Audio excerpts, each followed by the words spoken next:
All right, we are here. Thank you, Shay, for joining the podcast. Yeah, thanks for having How? me here. Yeah, absolutely. Shay, you and I know each other for a long time. We have worked together as well at Carney. How have you been? What are you up to these days? Uh, I left the Carney in February this year, and since then I have been working with a collection of mid-market enterprises and help them to get started on their AI journey. So this means help them to identify AI use cases, design the solutions, implement the solutions, and also change management. It's a lot of new thing. It's a very exciting time, and with all everything going on here, like in Silicon Valley, so I'm super excited. Yeah, wonderful, wonderful. I thought you're doing a lot of cool things in AI, so you'd be the best person to talk to as I begin our podcast journey. So how have things changed? And what led you to doing what you're doing now? I find I hope I'm not going to be blocked by all my consulting friends, but I do feel like the traditional consulting delivery uh, needs to be evolved with everything going on in AI.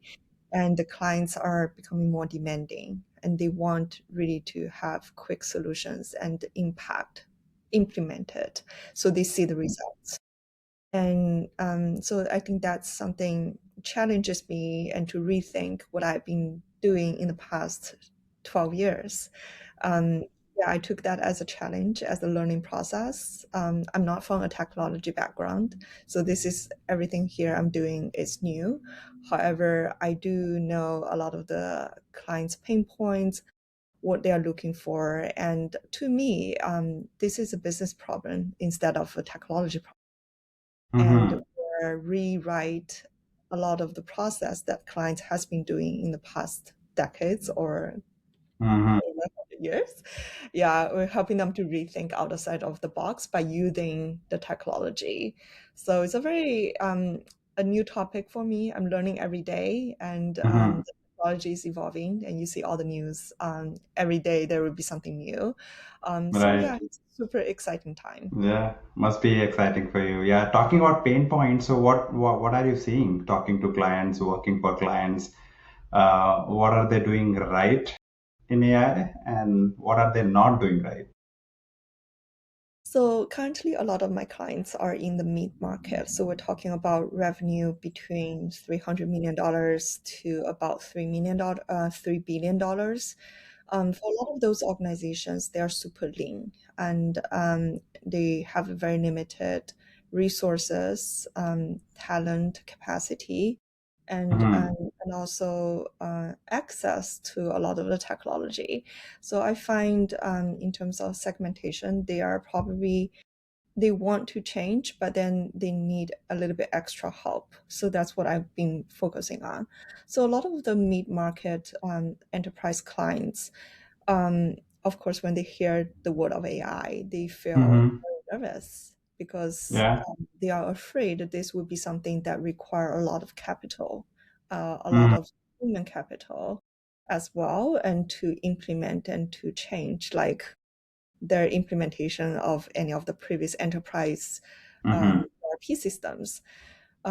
So they have COVID whenever they talk about AI transformation here now. However, I think I always talk to them to say, hey, like we don't have to start grand. We start with something small, like something that is most painful to you and your team, and which takes a lot of time and your people's mental capacity, and start from there. Let's build something small and to prove it works and it's Mm-hmm. easy to use before we Mm-hmm. scale it up. So I think in this approach, clients are more likely to start on this journey instead of It's having, like it's yeah, like it's like it's like crawl, walk, run approach. Start something small, scale fast, something like that. exactly. Yeah. Yeah, Especially yeah. now, I think the technology evolves so quickly. Mm-hmm. No one knows what's coming, and it's a continual learning for everyone. And the ones who learns the quickest and then they have the shortest learning loop are going to Hmm. win. So on this AI journey, how do you see companies is really doing things well?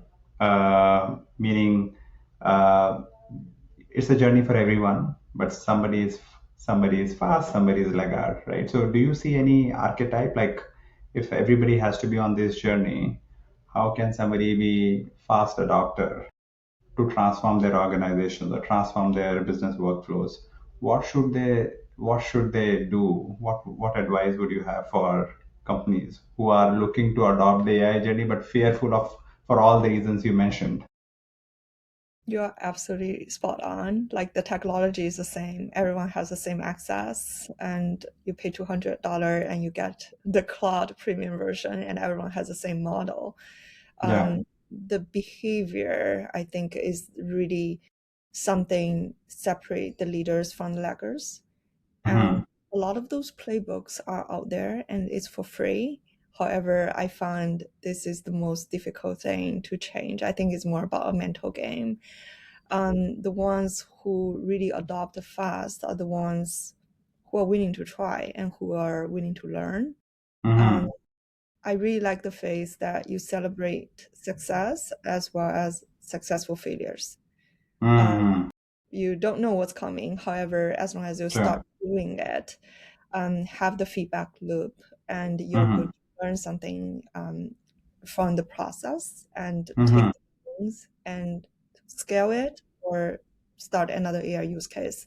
The beauty of the AI nowadays, I think, is you don't need to commit a lot to do Mm-hmm. to start with. Mm-hmm. Yeah, Mm-hmm. so start with Yeah. small, learn quick, and Yeah.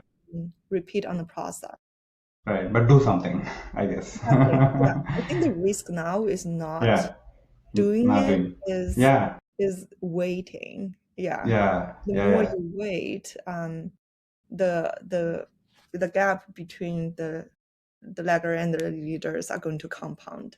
I was very Right. surprised. I'm based out of Silicon Valley, and knowing what other companies in Silicon Valleys are doing Mm-hmm. versus the companies outside of the valley are doing is is crazy. When I'm Yeah. talking to friends in the Silicon Valley about some of the non-tech companies, their journey in AI adoption, how difficult it is to even get started, Mm. they are so surprised because that was like the traditional way of doing business, not using AI, sounds like a Stone Age story that they remember. But when I talk to my clients are non-tech, Mm. what are some of the tech companies are doing in terms of using AI? They have their jaw dropped and they Mm-hmm. think I'm smoking probably and talking Mm-hmm. crazy. So I find that Mm-hmm. the gap is getting bigger, and as long Mm. as people are still waiting, I think the gap is going to continue compound. Right, right. Yeah, no, you well said. Don't wait, just do something. In terms of maybe specific examples that might come to your mind around productivity, because one is, how do I reimagine the business to increase the top line, but then AI is a big productivity booster, both personal and enterprise productivity or efficiency booster. Anything that you have seen in any industry, in supply chain or otherwise, that you can pinpoint to, which might be, like you do XYZ use case and you implement it via AI and it increases organizational or personal productivity. What have you seen? I think there would be a two-pronged solution, like two activities needs to happen at the same time. Mm, One is individual level productivity improvement. And so this relates to training and your investment on your resources and help them to get proficient in terms of using AI to help their day-to-day operations and to get more productive. And the more you do this, the more comfortable people are with AI. So once you have the enterprise solution rolled out, there will be less resistance on that. mm, At the same time, this is a change management like any of the transformations. So the more you invest on your people and to help them to get into this bus to move to the future, the easier the change management will be. And Mm-hmm. in parallel, individual productivity improvement won't really drive a tremendous ROI for the enterprise. You still Mm-hmm. need to do a lot of process redesign, enterprise level production. Mm-hmm. So this is more to push the companies and the leadership and the organization to rethink how they should run their business. Mm-hmm. Um, yeah, so it would be Yeah. a combination of humans and robots, like where you should deploy human capital, where you should deploy technology, and to make Mm. this run more efficiently. I think you probably heard the story of Madvi. There are two humans and operations, and their expected revenue is about $2 billion. Mm. They have been taking advantage of the solutions, AI solutions out there and Yeah. technologies out there to make their operations as sufficient and and efficient enough to run this Mm-hmm. and pull it off. So I do think Mm-hmm. for any of the enterprise client, Mm-hmm. individual productivity improvement, the training needs to happen at the same time. They need to rethink how their enterprise has been operated. Right, right. You talked about operations. How does it look like? You have worked a long time in supply chain operations field. How does it look like in supply chain? Because it is constantly under pressure since COVID, right? I mean, last year we have seen geopolitical issues, tariffs, etc. How do you see AI playing in supply chain? Anything that comes to your mind, which listeners can emulate or can think about how they should be reimagining supply chain using AI? I think AI has been made a lot of impossible things possible, which is super Hmm. exciting. Mm-hmm. When we were at consulting and doing a lot of consulting work for clients, we are consultants are taking complex operations or analysis or optimization work off of the client's plate. But with the help of AI, a lot of the things Mm-hmm. can be done internally by the clients now. Mm-hmm. One example is operations, network optimization. Mm. It used to be extremely difficult, very rigid software out there, and we have to train consultants or analysts to use Yeah. the software. It takes a long time to prepare the inputs and to run the models and to get the results. However, Mm-hmm. now with AI, I do see solutions out there. You can use natural language and to optimize your network and the productions. So this Mm-hmm. makes the whole operations much easier on the operator's plan. The things that the operations optimization that they were only if able to afford to do once a year Mm-hmm. or twice a year now became something that they can do it by themselves on a monthly or weekly basis. So the level or the entry level to do something more complicated is much lower now. Mm-hmm. Right, right, right. So in that sense, you were what you're saying is earlier you were reliant on subject matter experts slash experts. What you're saying is the intelligence is available for operators to do things the way you gave example of network optimization. Operators in the field, if they have information available, they can use the intelligence to optimize the network. You really don't need to necessarily be dependent on expert, so to say, to do things. No, fantastic. How do you think about um, in the world of you know reaction to prediction, wherein, as you know, at one point we are focused on inventory planning and supply planning. This whole thing around, hey, how do we make supply chains more predictive so that you don't run out of stock or you don't have overstock building without sufficient awareness? How do you see that changing, or if you have seen anything emerging that stood out wherein enterprises can make their supply chains or their planning processes more predictive. I love what you guys doing. I think this is much needed. And just, I think there are a few layers. Very first of all, just to provide the visibility across platforms like Hmm. systems to drive intelligence. This was something used to be very difficult to be done. Like you have to download data from different systems and stitch them together, and then you need to have a super analyst and to run some very difficult, complicated macro and to drive insights. And now you can have agents to do and monitor those indicators, and to be focused on the action. I think that's Hmm. extremely important. And secondly, especially like what you are doing at OnePing, Hmm.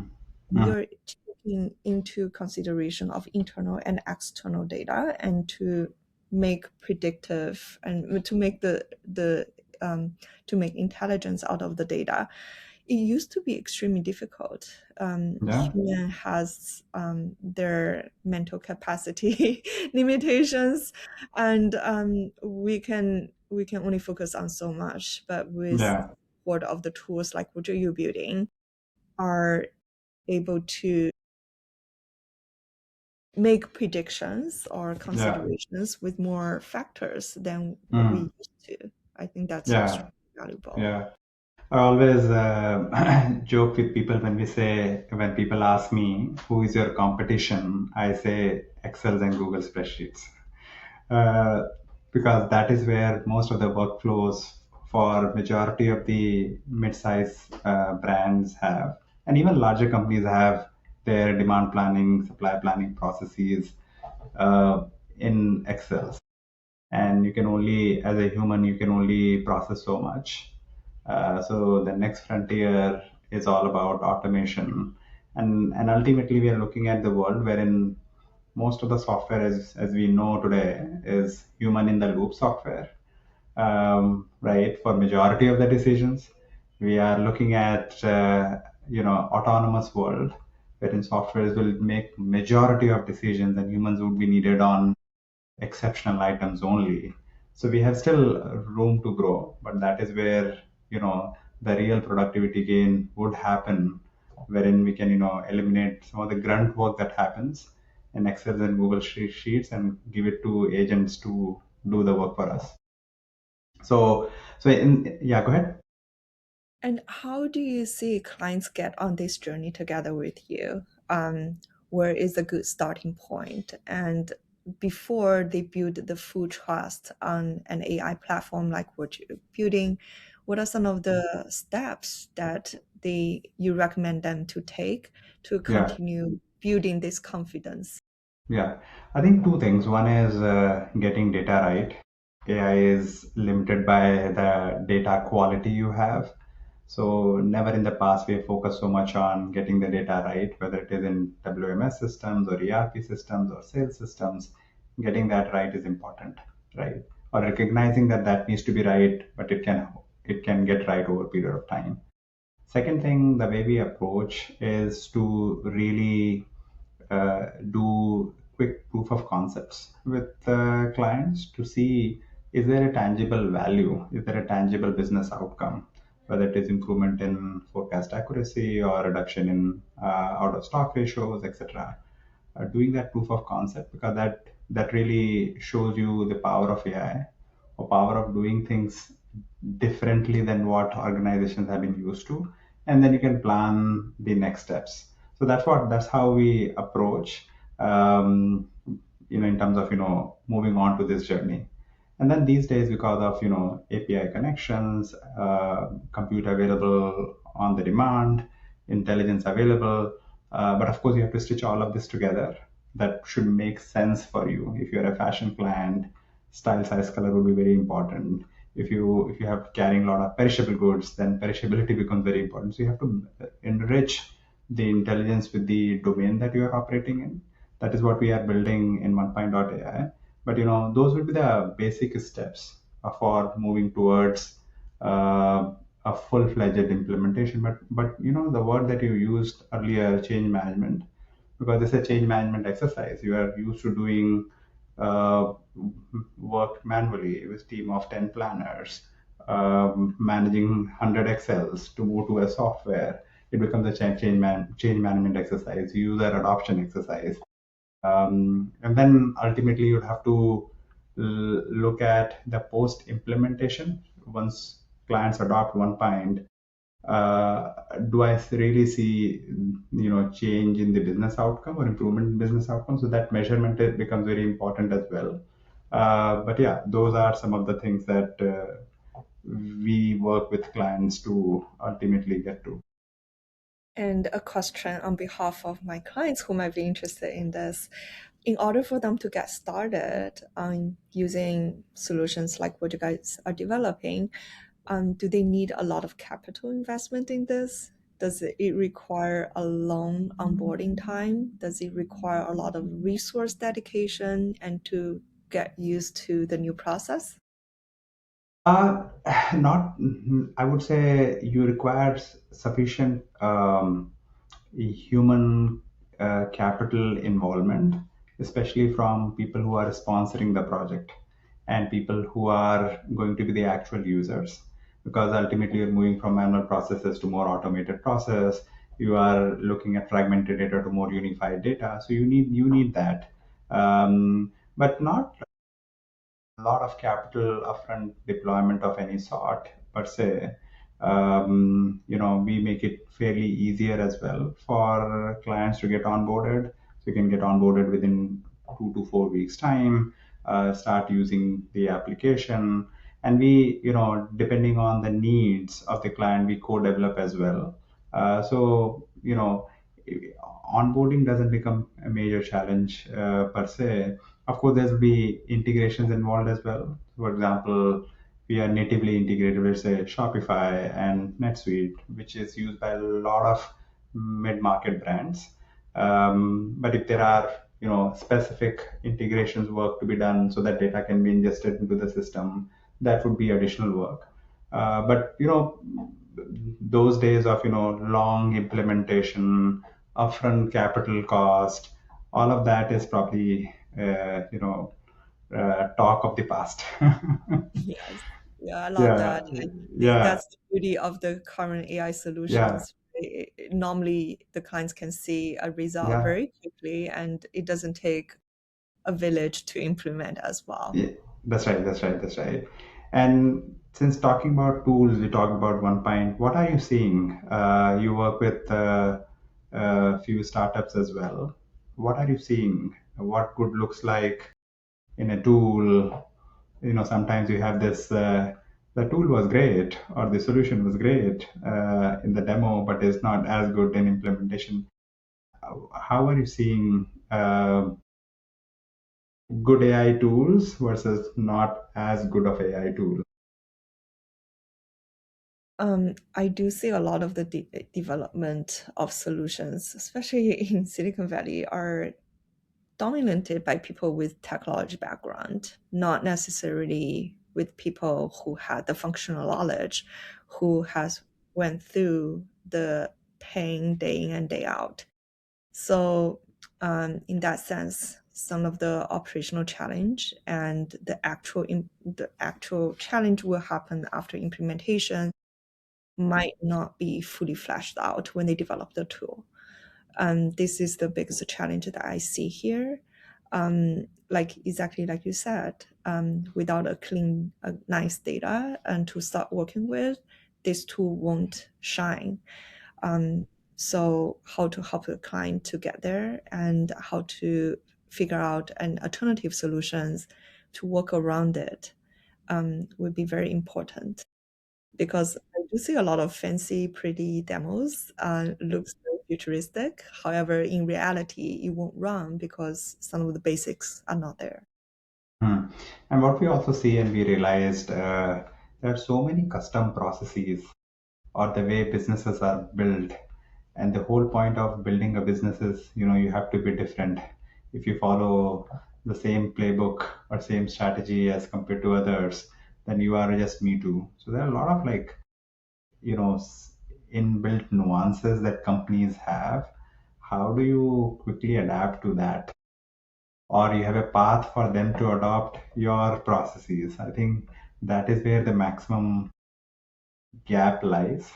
So, you have to always figure out a path to overcome, and have the client really succeed as they adopt new AI tools. So, yeah.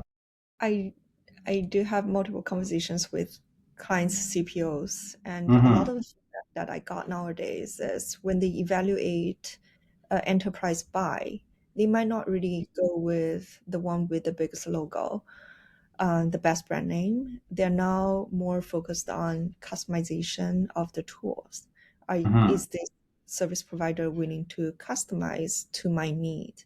Because Mm-hmm. nowadays code is cheap and Yes. everyone is looking, instead of having me to adapt my process to a packaged software, everyone is looking for bespoke solutions. So I Right. think the line between a product company and a service company is getting blurrier, Right. and all the product company needs to be able to customize in a way Yeah. for clients to accept and easy to implement, onboard it, Yeah. and at the same time maintain the core of their product to be able to scale quickly. Right. Right. Right. Right. Yeah. No, that's a perennial challenge, but one that needs to be solving for in that sense. Shay, tell us something about China. You come from China. How are things? In the West, we keep talking about China all the time in right or wrong context, all the time. What can West or companies in the West learn from approaches to AI in China, or things worth learning from what's happening on the ground there in terms of how companies are playing with AI? I'm not sure if that's the best playbook out there, but I do amazed. I'm amazed by some of the practice that they have. I think Hmm. in one word is ruthless. I see. So I think a lot of the enterprise clients and also individuals, um, they are just extremely open to try new things, new Hmm. technologies, and they want to see if it works.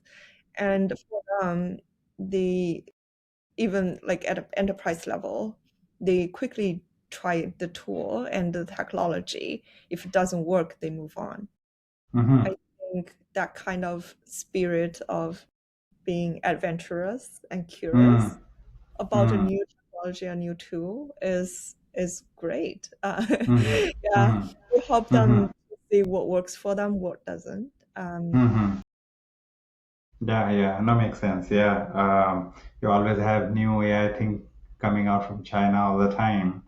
So yeah, but yeah, your point around being open to newer things, and your earlier point around companies being more open to newer solutions, uh, right? I think we also see that as well. Talking to clients, so that's really a good positive sign. Yeah, so I think we've got a number of topics, Shay, in our conversation today.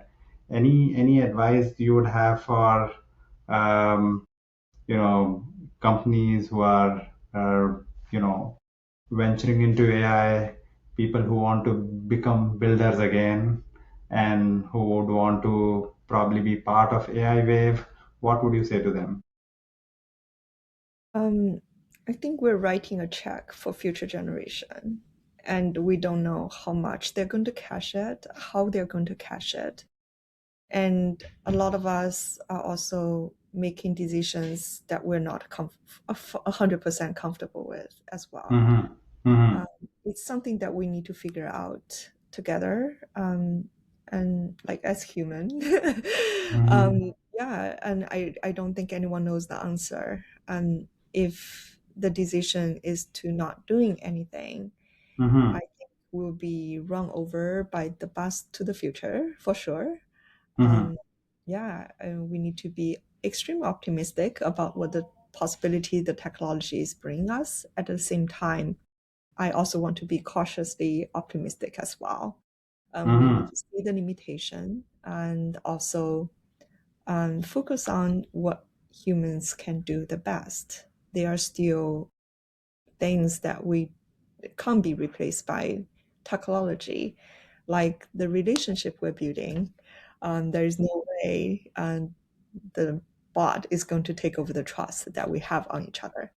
So, Right. yeah, Right, right. Oh, makes sense. Yeah. Thank you, Shay, for sharing your points of wisdom for this podcast, which is titled as A Pint of Wisdom. So thank you for doing it. We'll see you again. Thank you. sure. Thank you so much. This is fun. Yeah. Thanks for doing it. Thank you. Have a good one. Bye. Everyone, bye.